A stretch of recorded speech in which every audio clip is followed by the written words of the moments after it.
إن الحمد لله نحمده ونستعينه ونستغفره ونعوذ بالله من شرور أنفسنا ومن سيئات أعمالنا من يهده الله فلا مضل له ومن يضلله فلا هادي له وأشهد أن لا إله إلا الله وحده لا شريك له وأشهد أن محمدًا عبده ورسوله أما بعد فإن خير الحديث كتاب الله وخير الهدي هدي محمد صلى الله عليه وسلم وشر الأمور محدثاتها وكل محدثة بدعة وكل بدعة ضلالة وكل ضلالة في النار فأعوذ بالله السميع العليم من الشيطان الرجيم بسم الله الرحمن الرحيم قاف والقرآن المجيد بل عجبوا أن جاءهم منذر منهم فقال الكافرون هذا شيء عجيب أإذا متنا وكنا ترابا ذلك رجع بعيد قد علمنا ما تنقص الأرض منهم وعندنا كتاب حفيظ بل كذبوا بالحق لما جاءهم فهم في أمر مريج يا أيها الذين آمنوا اتقوا الله حق تقاته ولا تموتن إلا وأنتم مسلمون يا أيها الناس اتقوا ربكم الذي خلقكم من نفس واحدة وخلق منها زوجها وبث منهما رجالا كثيرا ونساء واتقوا الله الذي تساءلون به والأرحام إن الله كان عليكم رقيبا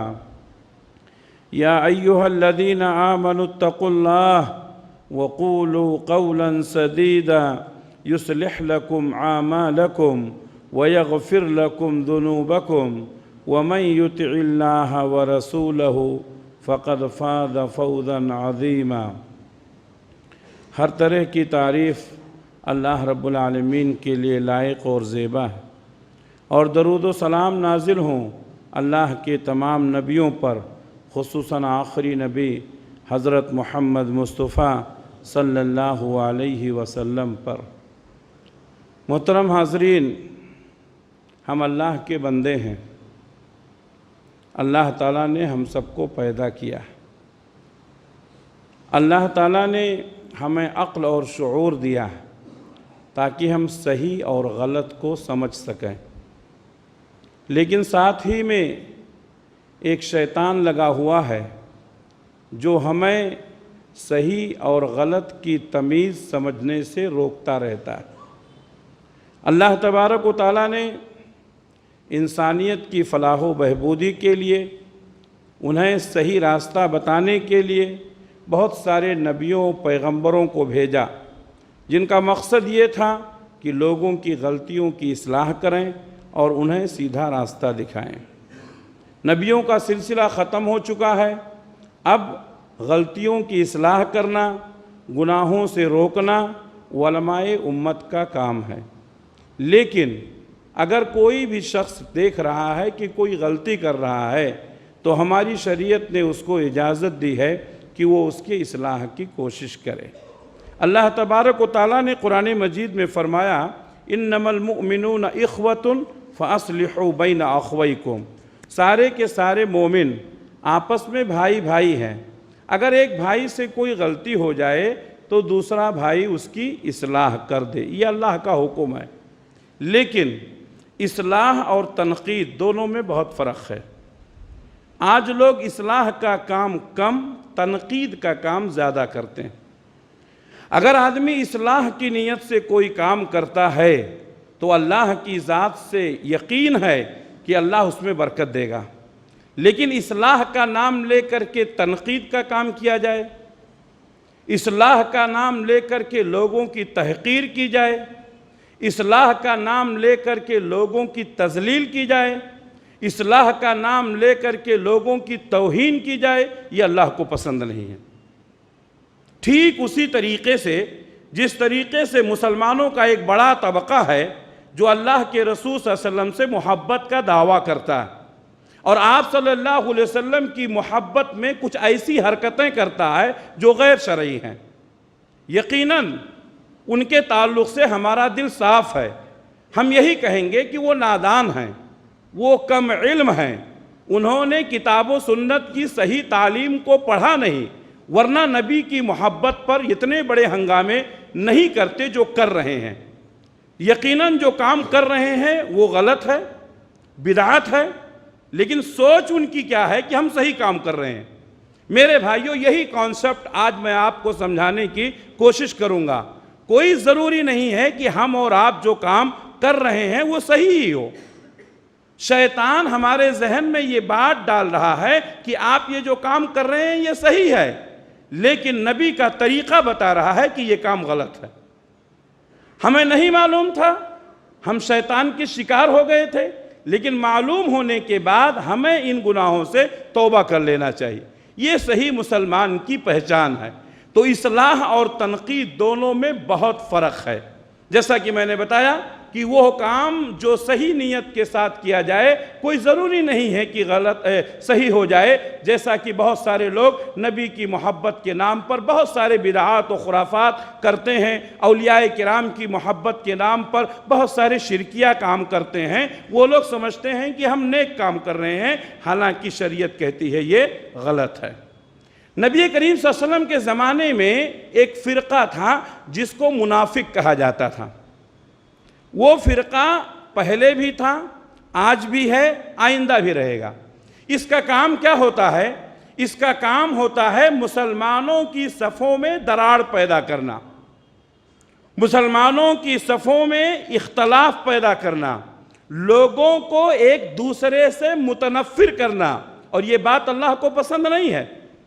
ان منافقوں نے وہ کام کیے شیطان بھی شرما جائے۔ ان لوگوں نے بظاہر کلمہ پڑھ کر کے اپنے آپ کو مسلمان ظاہر کیا، لیکن ان کی حرکتیں کیا تھیں؟ اللہ کے نبی صلی اللہ علیہ وسلم صحابہ کے ساتھ جنگ کے لیے جا رہے تھے، صحابہ میں دو گروپ کر دیا، ایک گروپ جنگ میں جانے کے لیے تیار نہیں ہوا۔ ان لوگوں نے ایسی حرکت کی، نبی کریم صلی اللہ علیہ وسلم کی سب سے چہیتی بیوی حضرت عائشہ صدیقہ رضی اللہ تعالی عنہا پر غلط الزام لگا دیا۔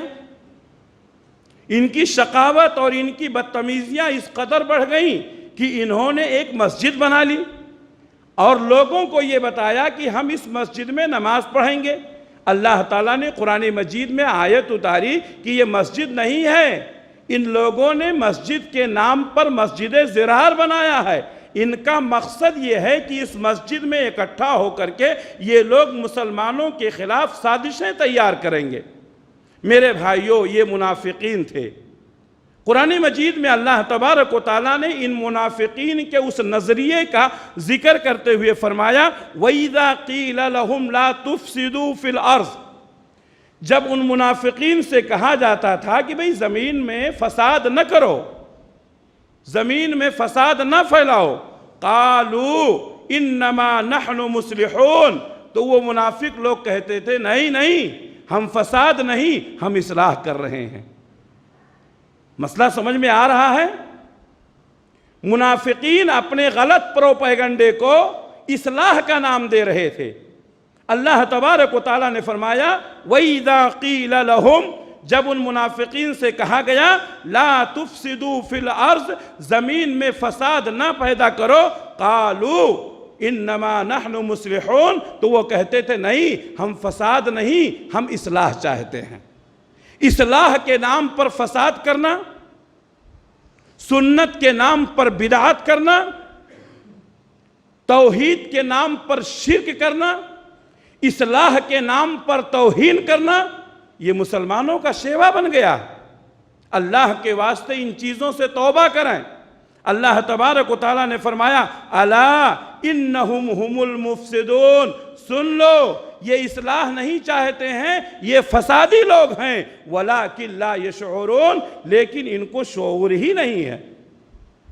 دوسروں کے تعصب میں، دوسروں کی نفرت میں یہ اس قدر آگے بڑھ گئے ہیں کہ یہ کیا کر رہے ہیں انہیں معلوم ہی نہیں ہے۔ تو انسان لا علمی میں بہت سارے کام ایسے کرتا ہے جو غیر شرعی ہوتے ہیں، جس میں اپنا نقصان کرتا ہے، جماعت کا نقصان کرتا ہے، ملت کا نقصان کرتا ہے۔ ایسے لوگوں کو اپنی اصلاح کر لینی چاہیے۔ اللہ کے نبی صلی اللہ علیہ وسلم کے زمانے میں بھی اصلاح کی ضرورت پڑی۔ جب سے یہ دنیا بنی ہے، اچھائی اور برائی دونوں چیزیں موجود ہیں۔ اچھے لوگ برے لوگوں کی اصلاح کرتے آئے ہیں، لیکن طریقہ کیا ہونا چاہیے؟ طریقہ انتہائی عاجزانہ ہونا چاہیے، مخلصانہ ہونا چاہیے۔ اور میں انتہائی شرح صدر کے ساتھ آپ کو یہ بات بتا دوں کہ اگر انسان صحیح نیت کے ساتھ کسی کی اصلاح کرنا چاہتا ہے تو اللہ اس میں برکت دیتا ہے۔ فساد کے بجائے اصلاح کی نیت ہو۔ اللہ کے نبی صلی اللہ علیہ وسلم کے وہ مشہور حدیث ہے، آپ سب جانتے ہیں۔ آپ مسجد نبوی میں بیٹھے ہوئے تھے، آپ کے ساتھ آپ کے صحابہ بھی تھے۔ ایک دیہاتی آیا اور مسجد کے کونے میں پیشاب کرنے لگا۔ صحابہ کرام اس کو مارنے کے لیے دوڑے۔ میں اگر آپ سے پوچھوں کہ وہ صحیح کر رہا تھا کہ غلط، سارے مسلمانوں کا جواب یہی ہوگا کہ اس دیہاتی نے مسجد میں جو پیشاب کیا یہ غلط تھا۔ سارے لوگ یہی کہیں گے۔ اور صحابہ کرام جو اس کو پکڑنے کے لیے دوڑے یہ صحیح تھا، لیکن نبی صلی اللہ علیہ وسلم کے اخلاق دیکھیے، آپ کے کردار دیکھیے، آپ کی اصلاح کا طریقہ دیکھیے۔ صحابہ کرام سے کہا دعوہ، اس کو چھوڑ دو، اس کو پیشاب کرنے دو۔ صحابہ کرام نے سختی کی، ہمارے نبی نے نرمی کی۔ جب وہ شخص پیشاب سے فارغ ہو گیا، آپ نے اس کو اپنے پاس بلایا اور انتہائی شفقت کے ساتھ اس کو سمجھایا کہ دیکھو یہ مسجدیں ہیں، یہ اللہ کا گھر ہے، ہم یہاں اللہ کی عبادت کرتے ہیں، یہاں پر گندگی کرنا مناسب نہیں ہے، یہ اصلاح ہے۔ طریقہ صحیح اپنایا گیا، نتیجہ کیا ہوا؟ بعض روایتوں میں آتا ہے کہ اس نوجوان دیہاتی نے کہا اے اللہ میرے اوپر رحم کر دے، میں نے غلطی کر دی، اے اللہ محمد پر رحم کر دے صلی اللہ علیہ وسلم، انہوں نے صحیح طریقے سے مجھے سمجھایا، اے اللہ ان لوگوں پر کسی کے اوپر رحم نہ کر، ان لوگوں نے میرے اوپر سختیاں کی ہیں۔ کبھی کبھی ہم اصلاح کی نیت سے کام کرتے ہیں، لیکن دلوں میں عداوت پیدا ہو جاتی ہے، دلوں میں نفرت پیدا ہو جاتی ہے۔ ایسا کام ہم نہ کریں جس سے انتشار پیدا ہو اور نام اس کو اصلاح کا دیں۔ اس واقعے میں بہت ساری عبرتیں ہیں، جس میں یہ واقعہ میں نے آپ کے سامنے ذکر کیا، بارہا آپ نے سنا ہوگا۔ اصلاح کا طریقہ صحیح اور درست ہونا چاہیے۔ اللہ کے نبی صلی اللہ علیہ وسلم کے پاس ایک نوجوان آیا اور اس نے کہا کہ اے اللہ کے رسول، میں آپ کی ساری باتیں ماننے کے لیے تیار ہوں، لیکن ایک چیز کی اجازت دے دیجئے۔ اللہ کے نبی صلی اللہ علیہ وسلم فرمایا کیا؟ کہا اللہ کے رسول زنا کی اجازت دے دیجئے۔ آپ سوچئے کہ اس نوجوان نے نبی کی شان میں کتنی بڑی گستاخی کی۔ اجازت کس بات کی مانگ رہا ہے؟ زنا کرنے کی۔ اگر ہم ہوتے تو کیا کہتے؟ یہ شخص بڑا ہی بدتمیز ہے، نالائق ہے، اس کے پاس علم نہیں، گفتگو کا سلیقہ نہیں، نبی کا ادب نہیں کرتا ہے۔ صحابہ کرام نے بھی یہی کہا۔ صحابہ کرام نے اس کو ڈانٹا، کہا تجھے معلوم ہے تو کس سے گفتگو کر رہا ہے؟ تو کائنات کے امام محمد رسول اللہ صلی اللہ علیہ وسلم سے گفتگو کر رہا ہے اور تو زنا کی اجازت مانگتا ہے۔ اللہ کے نبی صلی اللہ علیہ وسلم نے صحابہ کو کہا رک جاؤ رک جاؤ، اور نوجوان سے کہا میرے قریب آ جاؤ، میرے قریب آ جاؤ۔ آپ صلی اللہ علیہ وسلم نے اس نوجوان کو اپنے قریب کیا، آپ نے اس کے سینے پر ہاتھ رکھا انتہائی شفقت کے ساتھ، اور اس نوجوان سے پوچھا بیٹا بتاؤ اگر کوئی تمہاری ماں کے ساتھ زنا کرے تو کیا تم اس کو پسند کرو گے؟ کہا واللہ میں اس کو پسند نہیں کروں گا۔ کہا اچھا تمہاری خالہ کے ساتھ؟ کہا میں اس کو بھی پسند نہیں کروں گا۔ کہا اچھا تمہاری پھوپھی کے ساتھ؟ کہا میں اس کو بھی پسند نہیں کروں گا۔ کہا اچھا تمہاری بہن کے ساتھ؟ کہا میں اس کو بھی پسند نہیں کروں گا۔ ہمارے نبی صلی اللہ علیہ وسلم نے فرمایا جس کے ساتھ تم زنا کی اجازت مانگ رہے ہو وہ بھی کسی کی ماں ہے، کسی کی خالہ ہے، کسی کی پھوپھی ہے، کسی کی بہن ہے۔ جب تم نہیں چاہتے ہو کہ تمہاری ماؤں، پھوپھیوں اور خالاؤں اور بہنوں کے ساتھ کوئی یہ حرکت کرے تو کوئی دوسرا کیسے برداشت کر سکتا ہے؟ سمجھانے کا انداز بہت اچھا تھا۔ نوجوان کے دل میں بات اتر گئی۔ نوجوان نے کہا اللہ کے رسول میں آج سے آپ سے وعدہ کرتا ہوں میں آئندہ ایسی حرکت کبھی نہیں کروں گا۔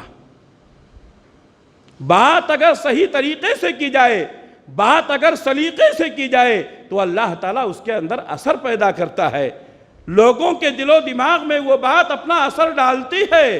اس کے بعد اللہ کے نبی صلی اللہ علیہ وسلم نے اس کے سینے پر ہاتھ رکھ کر اللہ سے دعا کی، اللہم طہر قلبہ واغفر ذنبہ واشرح صدرہ، اے اللہ تو اس کے دل کو پاک کر دے، واغفر ذنبہ، اے اللہ اس کے گناہوں کو معاف کر دے، واشرح صدرہ، اے اللہ اس کے سینے کو اسلام کے لیے کھول دے۔ صحابہ کرام کہتے ہیں وہ نوجوان پوری زندگی کسی بھی غیر محرم عورت کی طرف نگاہ اٹھا کر نہیں دیکھا۔ میرے بھائیوں، باتوں میں اثر ہوگا سلیقے سے کی جائے، اصلاح میں برکت ہوگی سلیقے سے کی جائے، اصلاح کا وہی طریقہ اپنایا جائے جو اللہ کے نبی صلی اللہ علیہ وسلم نے اپنایا، آپ کے صحابہ نے اپنایا۔ اللہ کے نبی صلی اللہ علیہ وسلم ایک بار دسترخوان پر بیٹھے ہوئے ہیں، ربیعہ بن کعب اسلمی کا واقعہ ہے غالباً، کہتے ہیں میں چھوٹا بچہ تھا، مجھے کھانے پینے کے آداب معلوم نہیں تھے، میں دسترخوان سے کبھی ادھر سے کوئی چیز لیتا، کبھی ادھر سے کوئی چیز لیتا۔ یہ حرکتیں دیکھ کر کے اللہ کے نبی صلی اللہ علیہ وسلم نے مجھے 3 باتیں بتائیں۔ ایک چھوٹے بچے کو اللہ کے نبی صلی اللہ علیہ وسلم کیسی محبت سے سمجھا رہے ہیں، یا غلام، اے بیٹے، یا غلام، اے بیٹے، قل بسم اللہ، کھانے سے پہلے کیا پڑھو؟ بسم اللہ پڑھو۔ وَقُلْ بِيَمِينِكَ، داہنے ہاتھ سے کھاؤ، سیدھے ہاتھ سے کھاؤ۔ وَقُلْ مِمَّا يَلِيكَ، جو تمہارے قریب ہے اسی میں سے کھاؤ۔ ادھر سے اٹھانا، ادھر سے اٹھانا، یہ تہذیب کے خلاف ہے، یہ دسترخوان کے خلاف ہے۔ میرے بھائیوں، ایک بچے کی نفسیات کا بھی آپ خیال کرتے تھے۔ جب تک ہماری زبان میں نرمی نہیں ہوگی، جب تک ہم سمجھانے کا سلیقہ نہیں سیکھیں گے، لوگ ہماری بات نہیں مانیں گے۔ اس کائنات کے اندر جو سب سے عظیم جماعتیں پیدا ہوئی ہیں وہ انبیاء کرام کی جماعت ہے، لیکن آپ پوری تاریخ اٹھا کر دیکھیے، تمام انبیاء کو اللہ تبارک و تعالیٰ نے یہی تعلیم دی کہ اپنی زبان کو نرم کریں، اپنی زبان کو نرم کریں، لوگوں کے ساتھ سلیقے سے گفتگو کریں، کسی کی عزت کے ساتھ کھلواڑ نہ کریں، اس لیے کہ انسان اپنی توہین اور تذلیل برداشت نہیں کر سکتا ہے۔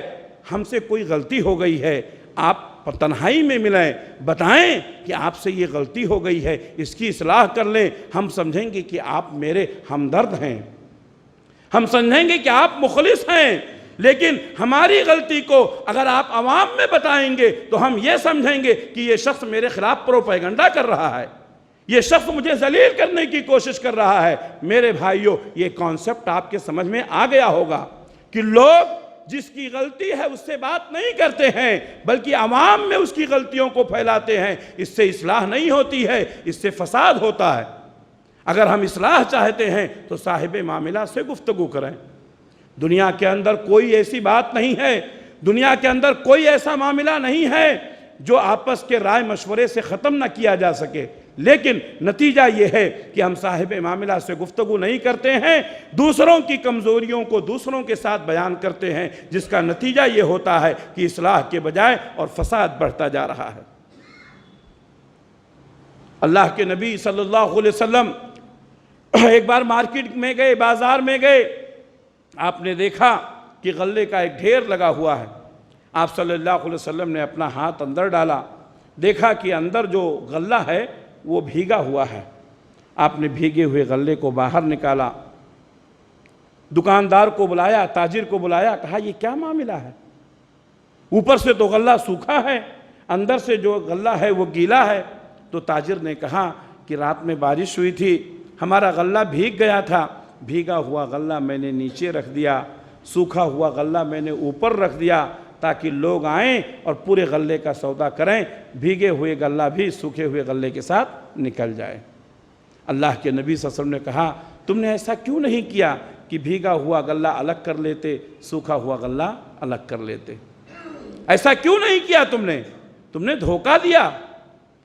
من غشنا فلیس منا، جو دھوکہ دے وہ میرا امتی نہیں ہو سکتا. آپ نے کیسی اصلاح فرمائی؟ اس کو آخرت سے ڈرایا. یہ ہمارا طریقہ نہیں ہے کہ لوگوں کو دھوکہ دیں. میرے بھائیوں، اللہ کے نبی صلی اللہ علیہ وسلم اس کو ڈانٹ سکتے تھے، اس کے اوپر فتوے لگا سکتے تھے، لیکن آپ نے انتہائی اچھے انداز میں اس کو سمجھایا کہ یہ دھوکہ ہے اور دھوکہ دینا ہم لوگوں کا کام نہیں ہے. آپ اچھے سے سمجھائیں گے، اصلاح کی نیت سے سمجھائیں گے، اللہ برکت دے گا. اللہ کے نبی صلی اللہ علیہ وسلم کے زمانے میں بھی شیطان نے لوگوں کو لڑانے کی کوشش کی. ایک جنگ کے موقع پر اللہ کے نبی صلی اللہ علیہ وسلم مال غنیمت کچھ غریب مسلمانوں کو تقسیم کر دیتے ہیں. نئے مسلمان تھے، ان کو مال کی ضرورت تھی. آپ صلی اللہ علیہ وسلم نے غریب مسلمانوں کو مال غنیمت زیادہ دے دیا. شیطان ہمیشہ، بلکہ یہ کہیے کہ دشمن ہمیشہ کمزوریوں کی تلاش میں رہتا ہے. جو مصلح آدمی ہوتا ہے جب کسی کی کمزوری کو دیکھتا ہے تو اس سے مل کر کے بتاتا ہے کہ آپ کے اندر یہ کمزوری ہے، اصلاح کر لیں. اور جو دشمن ہوتا ہے وہ کمزوریوں کا پتہ لگا کر کے لوگوں میں ذلیل کرنے کی کوشش کرتا ہے. یہ فرق ہے. دشمن نے دیکھا اللہ کے نبی صلی اللہ علیہ وسلم نے غریب مسلمانوں کو مال غنیمت زیادہ دے دیا. جو نئے مسلمان تھے سیدھا انصاریوں کے پاس پہنچا اور کہا کہ دیکھو جس کا ڈر تھا وہی ہو گیا. جب مسلمان ہجرت کر کے مکہ سے مدینہ آئے ان کے لیے رہنے کی جگہ نہیں تھی، آپ لوگوں نے اپنا مکان ان کے لیے خالی کر دیا. جب ان لوگوں کے پاس کھانے کا کھانا نہیں تھا آپ لوگوں نے اپنا غلہ ان کے اوپر نچھاور کر دیا. جب چاروں طرف سے ان کے دشمن گھیر لیے تھے آپ نے اپنے تلواروں سے ان کی حفاظت فرمائی. لیکن آج دیکھو جب مال غنیمت آنے لگا تو اللہ کے نبی اپنی قوم کو مال تقسیم کر رہے ہیں. دیکھیے دشمن کتنی بڑی نگاہ رکھتا ہے اور کتنی باریکیوں سے کمزوریوں کو پکڑتا ہے. صحابہ کرام میں آپس میں اختلاف ہو گیا. مہاجرین اور انصار کے دلوں میں نفرتیں پیدا ہو گئیں. اللہ کے نبی صلی اللہ علیہ وسلم کو یہ پروپیگنڈا کے بارے میں معلوم ہوا. آپ سیدھے انصاریوں کی جماعت کے پاس پہنچے اور آپ نے فرمایا کہ اے میرے انصاری صحابہ، بتاؤ کیا تمہیں یہ بات پسند نہیں ہے کہ جب لوگ اپنے گھروں کو جائیں ان کے ساتھ اونٹ اور بکریاں ہوں، ان کے پاس مال غنیمت ہو، لیکن جب تم اپنے گھروں کو جاؤ تو تمہارے ساتھ محمد رسول اللہ صلی اللہ علیہ وسلم ہوں. انصاری صحابہ نے اللہ کے نبی صلی اللہ علیہ وسلم کا یہ بہترین انداز دیکھا، ان کے آنکھوں سے آنسو جاری ہو گئے، داڑیاں تر ہو گئیں. انصاری صحابہ نے کہا اے اللہ کے رسول ہمیں معاف کر دیجئے، ہمیں معاف کر دیجئے. شیطان نے ہم کو ورغلا دیا تھا. ہمیں یہ بات پسند ہے لوگ مال و دولت لے کر کے جائیں، لیکن جب ہم اپنے گھروں کو جائیں تو ہمارے ساتھ محمد رسول اللہ صلی اللہ علیہ وسلم ہوں. یہ انداز تھا.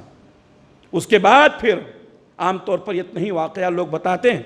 اس کے بعد اللہ کے نبی صلی اللہ علیہ وسلم نے فرمایا کہ اگر تم چاہو تو کہہ سکتے تھے، اگر تم چاہو تو کہہ سکتے ہو جب دنیا نے تم کو دھتکارا تو ہم نے رہنے کے لیے جگہ دی. جب لوگوں نے گھروں سے نکالا ہم نے اپنی گھریں خالی کر دیں. جب لوگوں نے دشمنی کی ہم نے اپنی تلواروں سے تمہاری حفاظت کی. تم چاہو تو کہہ سکتے ہو.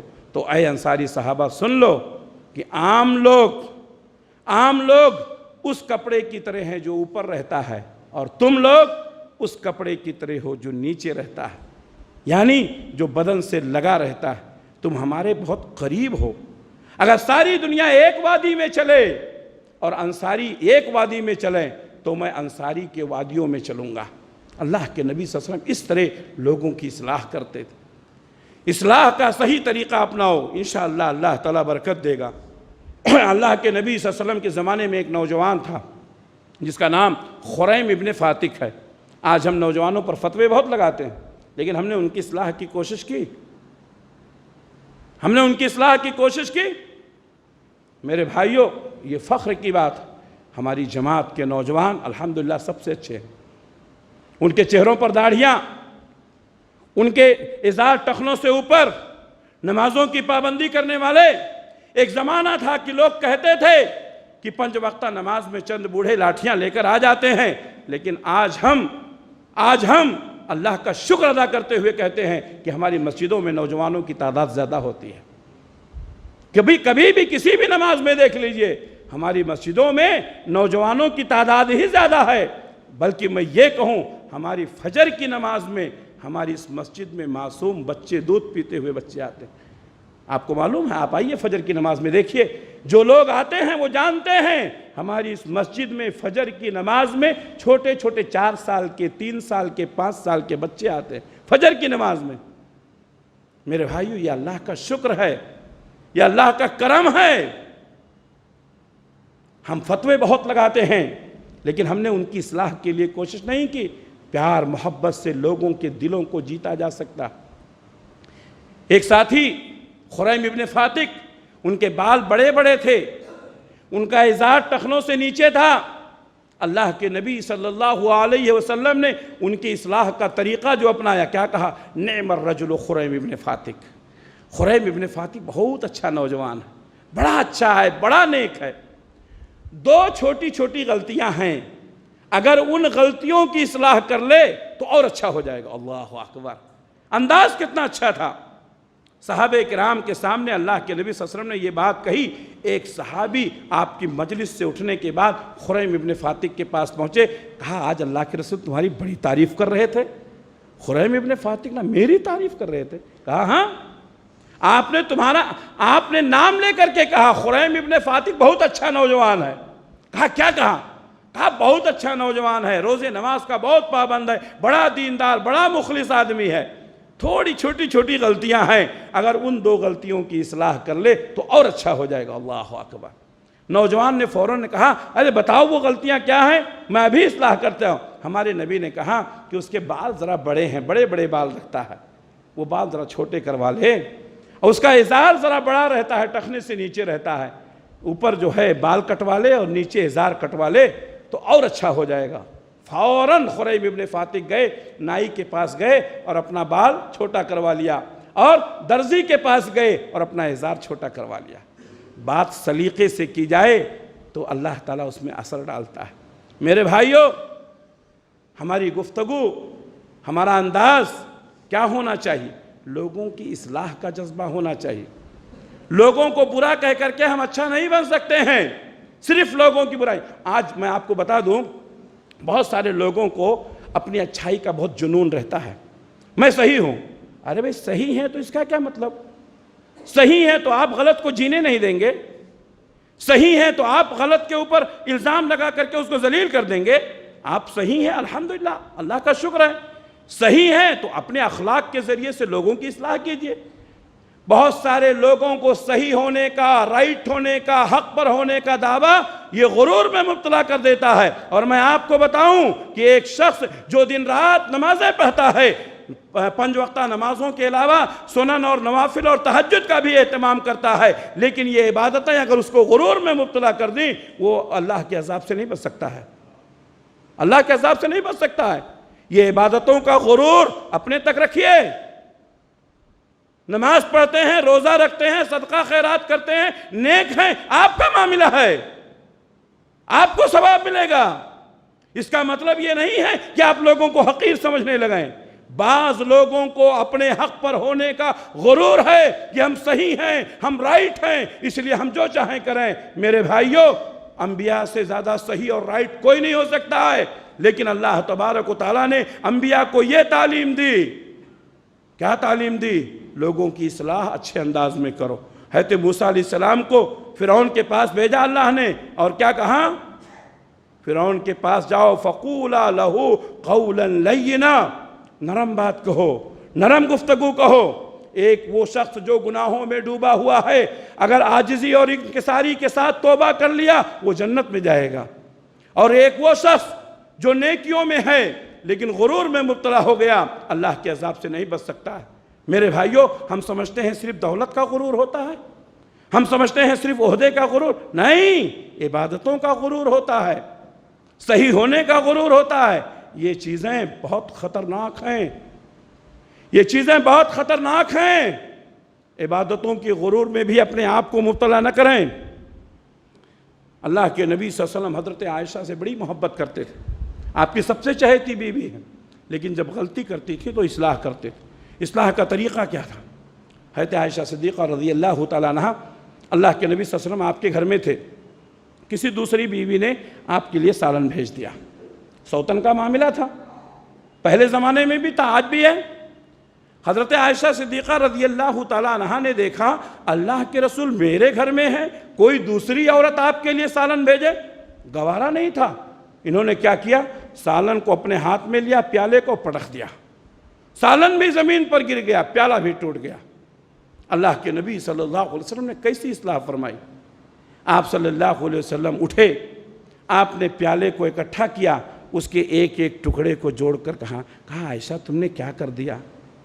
تمہیں اتنا غصہ آ گیا، تم نے دوسرے کا پیالہ توڑ دیا، تم نے دوسرے کا، بھئی سالن پر غصہ ہوتا تھا، اس پر غصہ ہوتا، تم نے پیالہ کیوں توڑ دیا؟ اللہ کے نبی صلی اللہ علیہ وسلم انتہائی محبت سے ایک ایک ٹکڑے کو چن رہے ہیں، اور آپ نے حضرت عائشہ سے کہا عائشہ تم نے پیالہ توڑا ہے، اس لیے اپنا پیالہ اس کے یہاں بھجوا دو۔ اللہ اکبر، کیا فیصلہ تھا، کیا اصلاح تھی میرے بھائیوں، کیسا انتہائی محبت کے باوجود بھی آپ نے صحیح طریقے سے اصلاح فرمایا۔ یہی عائشہ صدیقہ رضی اللہ تعالیٰ عنہ ہے، اللہ کے نبی صلی اللہ علیہ وسلم کی ایک بیوی کے تعلق سے فرمایا کیا آپ ان کی تعریف کرتے رہتے ہیں، وہ بہت چھوٹی ہیں، ناٹی ہیں۔ اللہ کے نبی صلی اللہ علیہ وسلم نے فرمایا عائشہ ایسی بات کیوں کہتی ہو؟ اللہ نے بنایا ہے، کسی کو چھوٹا بنایا، کسی کو بڑا بنایا، کسی کو موٹا بنایا، کسی کو پتلا بنایا، کسی کو کالا بنایا، کسی کو گورا بنایا۔ اگر تم اس کو چھوٹی ہونے کا تانا دیتی ہو تو اس کو نہیں اللہ کو برا کہہ رہی ہو۔ اللہ اکبر، کیا انداز تھا سمجھانے کا، کیا پیارا انداز تھا۔ پھر اس کے بعد ہمارے نبی نے فرمایا عائشہ یہ جو تم جملہ کہی ہو، آپ ان کی تعریف کرتے رہتے ہیں، چھوٹی ہیں۔ اللہ کی قسم یہ اتنا بڑا جملہ ہے کہ اس کو اگر دریا میں ڈال دیا جائے تو اس کا پانی بھی بے مزہ ہو جائے گا۔ کسی کے بارے میں برا کہہ کر کے اپنی زبان کیوں خراب کرتے ہو؟ ہمارے نبی نے تو بروں کو بھی برا کہنے سے منع کیا، ہم اچھوں کے خلاف سازشیں کریں، ہم کیسے بخشے جائیں گے؟ میرے بھائیوں، دوسروں کی اصلاح کرتے کرتے اپنے آپ کو گناہوں میں مبتلا نہ کر لیں، اپنی فکر کریں، کہیں ایسا نہ ہو ہم لاشعوری میں گناہ میں مبتلا ہو جائیں اور شیطان ہمارے ذہن و دماغ میں یہی بات ڈال کر رکھے کہ تم بہت اچھا کام کر رہے ہو۔ میرے بھائیوں، کبھی کبھی اپنوں کی اصلاح ہوتی، اپنوں پر ذرا سختیاں کی جاتی ہیں۔ آج تو معاملہ الٹا ہو گیا ہے۔ پہلے زمانے میں دو بچے لڑ لیتے تھے تو آدمی جب دو بچوں کو پکڑتا تھا تو اپنے بچے کو مارتا تھا، یہی طریقہ تھا، اپنے بچے کو مارتا تھا۔ نالائق، کیوں لوگوں سے لڑتا رہتا ہے، بھگ گھر میں جا۔ لیکن آج الٹا ہو گیا ہے، آج لوگ پکڑتے ہیں تو اس کو مارتے ہیں، سامنے والے کو بچے کو مارتے ہیں۔ اللہ، کہاں سے اصلاح ہوگی؟ اصلاح کا طریقہ ہم نے بدل دیا۔ اپنوں پر سختیاں کی جا سکتی ہیں، غیروں پر نہیں کی جا سکتی ہیں۔ اپنوں پر کانفیڈنس ہوتا ہے، اپنوں پر یقین ہوتا ہے، یہ ہمارے اپنے ہیں، یہ کہاں جائیں گے، ان کو ہم پھر لے آئیں گے۔ اللہ کے نبی صلی اللہ علیہ وسلم اصلاح کرتے وقت ان باتوں کا بہت خیال کرتے تھے۔ حضرت حسن رضی اللہ تعالیٰ عنہ ایک بار صدقے کی کھجوریں آئی ہوئی تھیں، حضرت حسن رضی اللہ تعالیٰ عنہ کو معلوم نہیں تھا، ابھی چھوٹے بچے تھے، آپ نے ایک کھجور اٹھا کر کے کھا لیا۔ اللہ کے نبی صلی اللہ علیہ وسلم نے فرمایا کخ بیٹا تھوک دو، یہ صدقے کی کھجور ہے، ہمارے لیے مناسب نہیں ہے۔ بچے تھے، نہیں تھوکا، کھا لیا۔ اللہ کے نبی صلی اللہ علیہ وسلم نے اپنی انگلی ڈالی اور کھجور کو نکال کر پھینک دیا، کہا آپ آل محمد ہیں اور آل محمد کے لیے صدقہ کھانا جائز نہیں ہے، اپنوں پر سختی کی جا سکتی ہے۔ حضرت عمر بن خطاب رضی اللہ تعالیٰ عنہ تورات کا نسخہ پڑھ رہے ہیں، حضرت ابوبکر صدیق رضی اللہ تعالیٰ عنہ نے دیکھا، کہا عمر نبی کے چہرے کو نہیں دیکھتے ہو، کیسے لال پیلا ہو گیا ہے؟ کہا اللہ کے رسول یہ کوئی عام کتاب نہیں ہے، تورات پڑھ رہا ہوں، تورات پڑھ رہا ہوں۔ ہمارے نبی نے فرمایا تم تورات کی بات کرتے ہو، صاحب تورات بھی آ جائے تو اس کو میری پیروی کرنی پڑے گی۔ لو کان موسیٰ حیا لما وسعہ الا اتباعی، اگر موسیٰ علیہ السلام زندہ ہو جائیں تو ان کو بھی میری پیروی کرنی پڑے گی۔ تم تورات کی بات کرتے ہو، اپنوں پر سختیاں کی جا سکتی ہیں۔ میرے بھائیوں، ہمیں کوشش کرنی چاہیے کہ ہمارا انداز اچھا ہو، ہم اصلاح کی نیت سے کام کریں، کہیں ایسا نہ ہو اصلاح کرتے کرتے ہم فساد پیدا کرنے کا سبب بن جائیں۔ اللہ کے نبی صلی اللہ علیہ وسلم عورتوں سے بھی خطاب کرتے. آپ صلی اللہ علیہ وسلم نے عورتوں سے خطاب کرتے ہوئے فرمایا عیدین کے موقع پر اے میری ماؤں بہنوں میں نے دیکھا جہنم میں تمہاری تعداد زیادہ ہے. خواتین نے کہا کہ اے اللہ کے رسول کیوں؟ آپ نے فرمایا کہ تم ناشکری زیادہ کرتی ہو، ناشکری زیادہ کرتی ہو. اللہ کے نبی صلی اللہ علیہ وسلم سے خواتین نے پوچھا اللہ کے رسول کیا ہم اللہ کی ناشکری کرتے؟ کہا نہیں تم اپنے شوہروں کی ناشکری کرتی ہو. کیسی تعلیم دی ہمارے نبی نے. اپنے شوہروں کا شکریہ ادا کرو. وہ شوہر جو تمہارے لیے سوجتن کرتا ہے، محبت سے کما کر کے، محنت سے کما کر کے، صبح شام پسینہ بہا کر کے، لوگوں کی غلامی کر کے، نوکری کر کے تمہارا پیٹ پالتا ہے، تمہارے کھانے کا انتظام، تمہارے رہنے کا انتظام، تمہارے زیورات کا انتظام، تمہارے دیگر معاملات کا انتظام، دوا اور علاج کا انتظام ایک شوہر کیسے کرتا ہے؟ کبھی مانگ کے کرتا ہے، کبھی بھیک مانگ کے کرتا ہے، کبھی محنت کما کر کے کرتا ہے، تمہاری ضرورتیں پوری کرتا ہے اور تم اس کی ناشکری کرو. کیا اللہ پسند کرتا؟ کیا انداز تھا ہمارے نبی کا، کیا انداز تھا. عورتوں نے پوچھا کہ اللہ کے رسول ہم کیا کریں؟ کہا صدقہ کرو، صدقہ کرو، اللہ تمہارے گناہوں کو معاف کر دے گا. میرے بھائیوں طریقہ اپنایا جائے اصلاح کا وہ طریقہ نہ اپنایا جائے جو فساد کا سبب بن جائے. میرے بھائیوں یہ چند باتیں تھیں جو میں نے آپ کے سامنے ذکر کی ہیں. اللہ سے دعا ہے کہ اللہ تعالیٰ مجھے بھی اور آپ تمام حضرات کو اصلاح کا صحیح طریقہ سمجھنے کی توفیق عنایت فرمائے اور اخلاص کے ساتھ اصلاح کرنے کی توفیق عنایت فرمائے. اللہ جب تک دنیا میں رکھے اسلام پر قائم رکھے، خاتمہ ہو تو ایمان بالخیر پر ہو. ربنا تقبل منا انک انت السمیع العلیم وتب علینا انک انت التواب الرحیم برحمتک یا ارحم الراحمین. آمین.